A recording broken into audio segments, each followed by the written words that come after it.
All right, welcome back to our class assignment 2, part 3. So this is the final part, just developing the middle gore of this three-piece pipe offset. So the way I do this, we've got our two lower and upper gore cut file patterns here, flat patterns.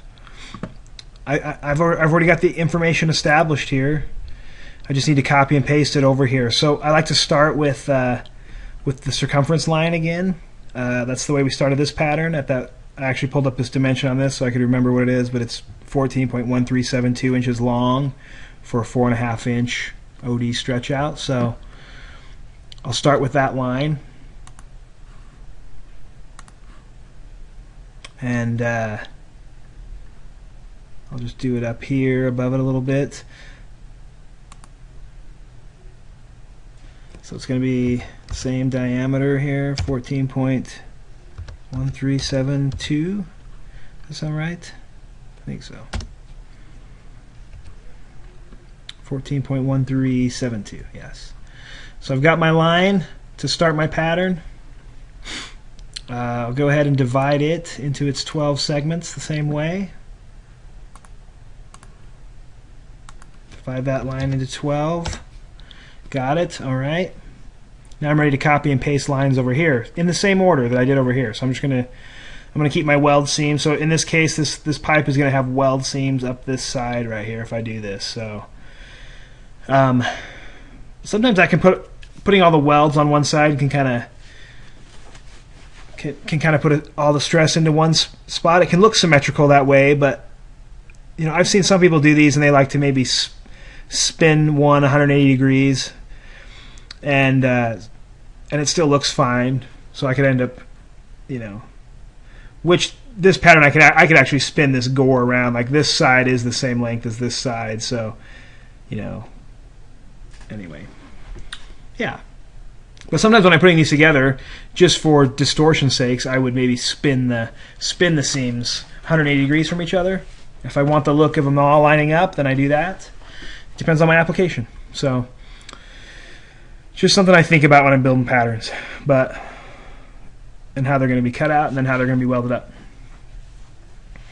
All right, so what I like to do is I like to keep my pattern straight in the view too. So I know that these are going to come, if I copy these lines, which is fine, I'm going to copy these lines. The only thing I want to discuss here just for a minute, this line that I'm going to use as that I laid out as my circumference line, I view that as my bisected travel line. So that becomes this blue line in this picture here, in this particular drawing.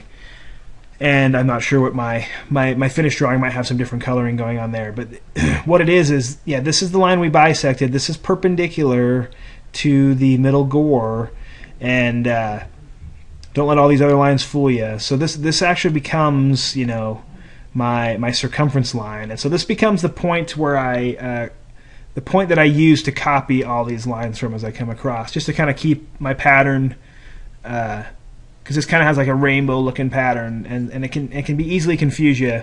So I just want to discuss that first. I've already established my points. It's still going to be point 1 through 7 plus the doubled up points, kind of the same way I copied and pasted these over on this. I use the same method up here. So I'm going to copy this first line. I'm just going to use this as my base point, though, that relates to this. So, and because the way it's drawn, it throws it into this. It throws it not perpendicular to the line that I have drawn. And you know, maybe that doesn't matter. You know, maybe I could have just like taken and drawn the line out here, and then as I copy and paste there, these things are all straight. I've kind of gone through this extra step just to keep everything straight. I would do this on my drawing board. I would actually just like use a compass to pick that line and come over and use my drawing board with its rulers to kind of draw straight lines. So this just becomes an extra step to rotate it back, which isn't a big deal for me. So that's the way I've kind of chosen to do this. As I can just take an angular dimension here and find out that this is like 127 degrees. So I'm just going to leave that there for a minute.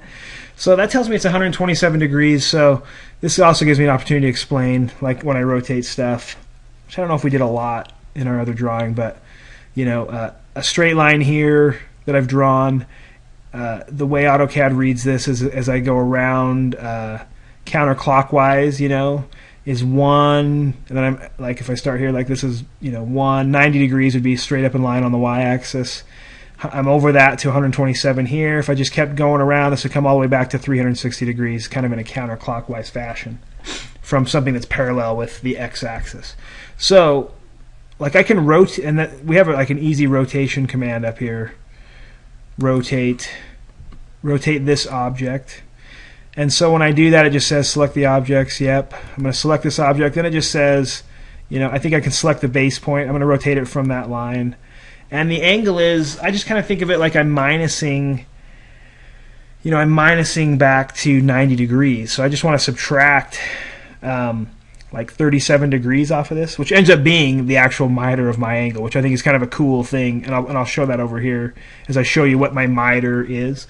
So I'm just I'm minusing like 37 degrees from here, and that throws that up at a 90-degree angle. So you can review that a few times if you don't quite understand that. But yeah, I've just taken and put in a minus 37 degrees to bring that back up to 90 degrees, and then my dimensioning adjusted that for me. It shows me that I've just now rotated that to 90. And I use this as my rotation point. And I'll just briefly show you that here. If I'm still using my angle dimension here, which I didn't do before I did this, but this pipe then comes into this center gore pipe, and so I can just check what this miter is, and there we go. There's the angle I'm actually looking for. There is well, that didn't snap to it, but 37 there for a minute. It was there in the that gave me the information that I want right there. 37 degrees. That's what my fitting turns, and so this kind of shows that what we've drawn here wouldn't fit a normal fitting, you know, a 45 or a 60 or a 30, maybe something you could purchase, unless I adjusted the run to be able to utilize a buyout fitting. So this just kind of, no matter what, you know, I guess the nice thing about doing an offset like this is I can pretty much use any angle. I can make any miter angle that I need to make a fitting like this. So yeah, this 37 ends up being kind of what I'm rotating these back to. That's the angle of my offset here is a 37 degree miter, which just brings up another thing that I want to talk about briefly as I finish this drawing, is that these share that angle. So when I put this in a saw, like if I was to put this in a saw and cut my pipe at 37 degrees, it's not exactly right. I say that these have to share the miter. So I would just I would put half and half on each pipe. So what I mean is, you know, if I visualize this line being across here, you know, perpendicular to my pipe, like as my pipe sits off a rack, you know, it kind of has that 90-degree angle in already. I would kind of set that at 18 degrees if I show you here. Yeah, my saw I would set to like 18 degree and chop this, and then figure out, you know, the center line of my pipe, and then chop the other side at 18 degrees, and those two coming together would make that 37. You know, that's roughly 18.5 degrees, I guess, would be which is pretty close, would be my 37 degree angle. So these particular miters could be cut in a saw, but not all your miters are going to be able to be cut in a saw. So I just wanted to show that, though. These kind of all work together. I'll just leave that up there. But I just need to copy and paste these lines over and then rotate them back up. So there's really no I don't use like a shortcut to do that. I just kind of copy them all by these intersection points here on that. And that's my point 2 and point 12. I can just throw that down on here while I'm here. Oh, actually, one thing I can show you is I could actually rotate them and then copy them back over to here. So I don't rotate these all at once. I kind of do them one at a time.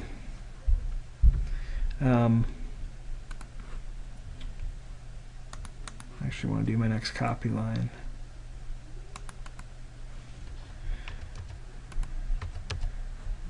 If I can get my command here. This one is my is number 3 here. Yep. And then I'm going to repeat that copy on my center line here. Yeah. It's number 4.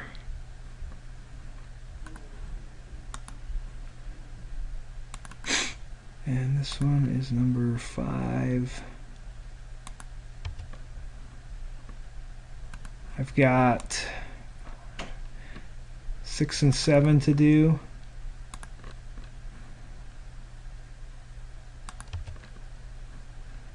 Yeah.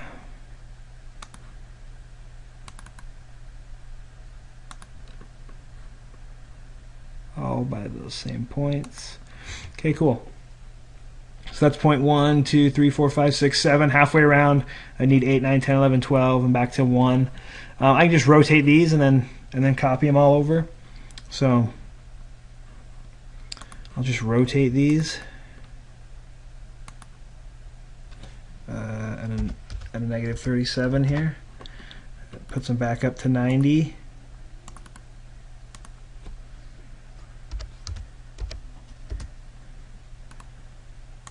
Just rotate all of them from the same base point.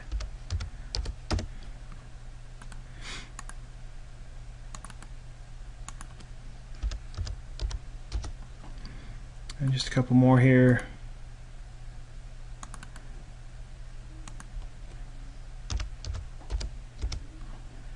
Yeah, and if there's shortcuts that you know, go ahead and use them, you know, as long as you get to the same result. It's just fine, you know. Maybe I'm a little bit, use a few more steps just to get the same results, and that's okay. I'm going to copy these, I guess. I just want to like repeat these over to the other side.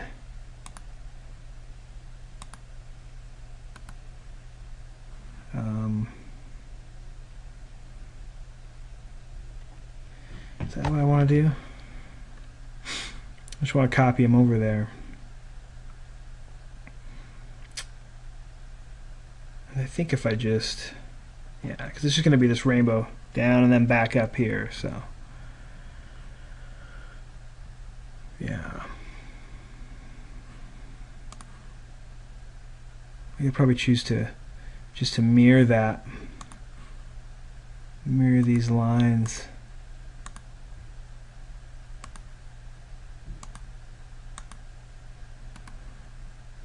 From the center point. Yeah, that'll work for me if I just mirror them all together and get the same result.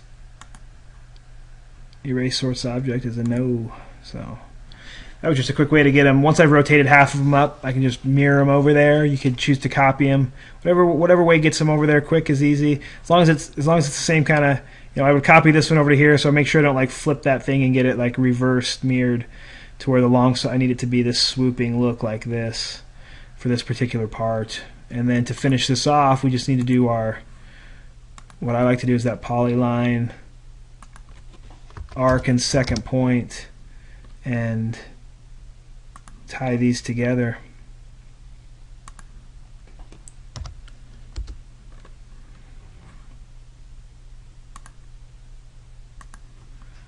Yeah, so coming into the halfway mark there.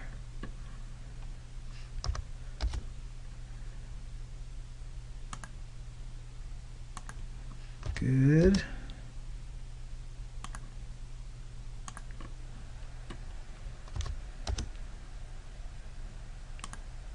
And back over here. Good. I'll escape that. Got that all hooked in. Just repeat that.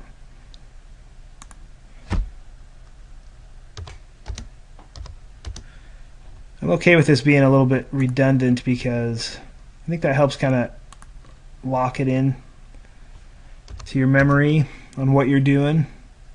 I think if I get too lenient on the software and everything it can do, sometimes that just takes the place of me having to think a little bit, which is what happens to a lot of draftsmen that I've worked with. And not to say that's not fine. It's just good to have a good connection with what's really going on here. So I think if you did this kind of stuff for a living, you'd use the software and its capabilities to extract these cut files from drawn parts. So just remember that we still are kind of doing this as like orthographic projection drawing, really, and kind of doing this 2D drawings to extract, layout. Like, I mean, old timey welders would do this, and it was just amazing what they could do by hand. And the industry relied on them for years, and it's just a great skill set and a connection to what's going on to establish. The last things maybe I would do here is just to change these to red, and then do my final little double check on my drawing to see if I can do a polyline edit and join these with the outsides here.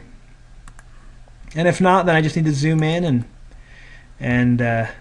but that's fine. It worked pretty good. This becomes like my center line, so I could kind of change that maybe to just be the center line of that, or the center line color where I pulled it from, just for a reference here. That is, this blue line here is the blue line that I kind of based all my copying and pasting from. And the last kind of the last little cool check that you can do here is I could check to see how close these match. They're going to be hand drawn, so there's going to be a little bit of variable going on. But if I took this and just made a copy and mirrored this or rotated it. Let me just make a copy of this from this base point. Let's bring it up here and let's like rotate it over. Let's just flip it 180 degrees here. Alright, and now let's move this into position here. I'm going to kind of move it from its little center point here and just see how closely it kind of matches my pattern here. I'm going to drop it in.